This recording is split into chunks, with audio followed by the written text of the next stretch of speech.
Hi, it's Lauren. Welcome back to my craft room for a Time for Tea Designs video today. And I have a cute little duck dynamic card to share with you today. I'm using the Lucky Ducks clear stamps and their coordinating dies, and I have already stamped, die cut, and colored two of the ducks, two of my flower and cattail bunches, as well as another flower, a dragonfly, and a bee.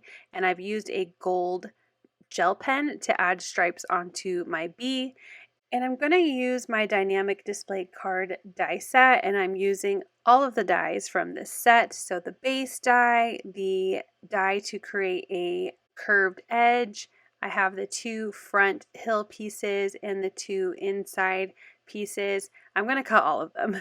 So I have my background cut in some blue cardstock. The two middle pieces are cut in green cardstock. And then I have the two front pieces for the final die cut out of some green and blue cardstock. And then I cut an additional front die cut piece and die cut it with the grassy border from the landscape edge die set, and that was to create one more layer. I wanted it to look like there was kind of a little lake or a pond where my ducks are going to be playing, so I'm using grass to create different sides of my little pond. You'll see as it comes together.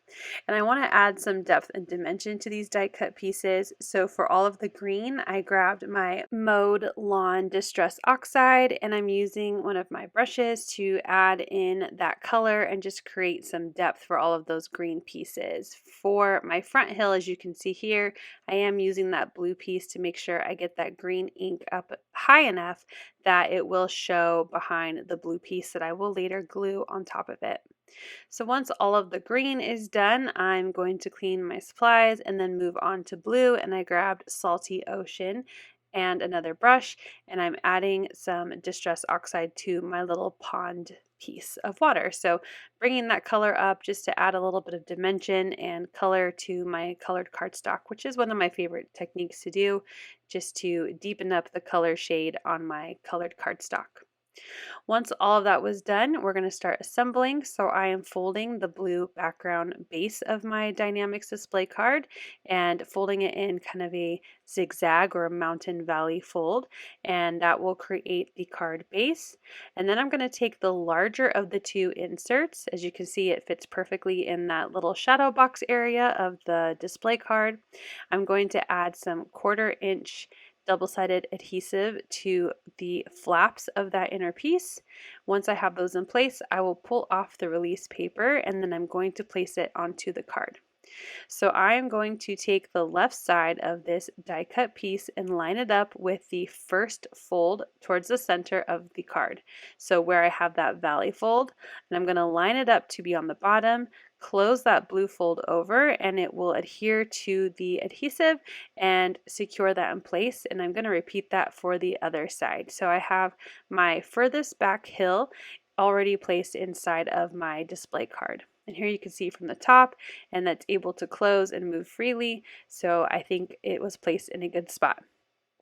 I'm going to do the next hill the exact same way. This time I'm going to place it so the flap lines up with the piece already adhered on the inside of my display background. And once I have that in place, I will just use my finger and add pressure to make sure that adhesive sticks. So I didn't really put in my head together that inside the smaller hill of the display almost is exactly the same height as my front hill that I die cut. And I thought about lowering and trimming, but at the end it covered it and it was okay. So if you are going to replicate this card, you don't need to add in that smaller hill inside piece. It's just going to be completely covered, but it's okay. I'm going to work with it. So for the front part of my display card, I took the green and added some 1/4 inch adhesive to both sides, making sure it would only overlap with that front part of the display card on both sides, peeled up the release paper and adhered it down. Now I can use some wet glue to attach the pond part of my card, so just adding it behind the blue cardstock and then lining it up and adhering that down. And then I will repeat that same process with my little strip of grass. So I've created my little scene and I think it looks really cute. Again, I love adding depth and dimension with inks to be able to create more with the scene. Now you can make this card without any ink blending. You could just use colored cardstock, but I like adding that extra touch to really create more dimension on my cards. So now that that's done, I can start building my scene with my stamped images. So I'm going to start with one of my cattails and flowers, and I'm going to tuck it behind the water so that way it looks like it's on the other side of the little pond. And then I will attach my other piece behind that hill that I glued to the front part of the card. So I'm going to tuck it behind, so I'm going to add the glue to the front of the image rather than behind the image. And once that's in place, I can grab my little ducks and my little critters, so the dragonfly and the bee and my flower, and work on figuring out how I want to add those to the card. So I'm going to take my two ducks and kind of play around with my scene, and I settle on putting them in the background. So I'm going to grab my wet glue and I'm just going to add glue to the bottoms and feet of my little ducks because that is the only place where they make contact with that green hill. So I'm going to start with my first duck, placing it where I want it to go, and then just applying some pressure to make sure that it sticks. And then I want this duck on the right to have the little flower in its hand, so I'm going to add a little bit of glue to where the flower will attach to my little duck's right wing, and I'm going to grab a clip that I use for cases where I can't really apply pressure very easily and I want the glue to dry a little before I move on. So I just use a little kind of paper clip to keep that in place while I add glue to my duck on the left and add him down to the left side, or her down because this is going to be a Mother's Day card. So I'm going to place her on the left, and once the glue seems to be secured, I can move on to the next part of my card.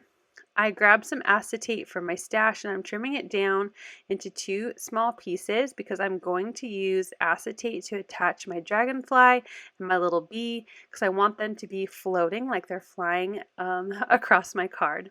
So I'm adding some 1/8 of an inch double-sided adhesive this time to the top of one piece of my acetate, and I'm going to hide this glue behind my dragonfly. So my dragonfly is attached to the top of this acetate piece, and then I'm going to repeat that same process for my little bee. Now my bee is a lot smaller, so I need to make sure I add an appropriate amount of adhesive so it won't show behind my bee. Once I have those down, I can figure out how I want to add my two little insects to my card and how much adhesive I need on the bottom part of my acetate. So I'm going to place my dragonfly on the right side, and I want it to be pretty high up so that way you can see it above the cattails. So I'm just going to add a little bit of adhesive to the bottom of that acetate. And I am going to attach this to the back side of that front insert that you can't really see. So I guess I did use it. It's not gone to waste sitting in there, but I am attaching it to the back so you do not see the adhesive attaching the acetate to the card.